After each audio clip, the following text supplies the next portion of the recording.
আসসালামু আলাইকুম, কেমন আছেন সবাই? আজকে আপনাদের দেখাবো ইব্রাহিম কার্ডিয়াক হসপিটাল থেকে সরাসরি মেট্রো রেল স্টেশনের যেই পথ, সেই পথটি দেখাবো। যারা নিয়মিত আমার ভিডিও দেখেন তাদের রিকোয়েস্ট করবো, প্লিজ সাবস্ক্রাইব করবেন, লাইক, কমেন্ট এবং শেয়ার করবেন। এটি সেই পথ দেখতে পাচ্ছেন। যারা নিয়মিত চিকিৎসার জন্য ঢাকার বাইরে থেকে বা আশেপাশের জেলা থেকে অথবা মিরপুর উত্তরা থেকে আসেন, তারা খুব সহজে মেট্রো রেলে চলে আসতে পারবেন ইব্রাহিম কার্ডিয়াক হসপিটালে। এটি সবাই লাইনে দাঁড়িয়ে টিকিট সংগ্রহ করছে। এটি বাহিরের পথ, টিকিট সংগ্রহের পর মোড়ে এই যে সিঁড়ির মাধ্যমে উপরে উঠে মেট্রো প্ল্যাটফর্মে যেতে হয়।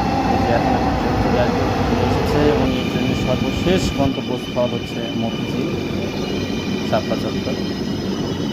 সবাই ভালো থাকবেন, সবাইকে ভালো রাখবেন। আল্লাহ হাফেজ।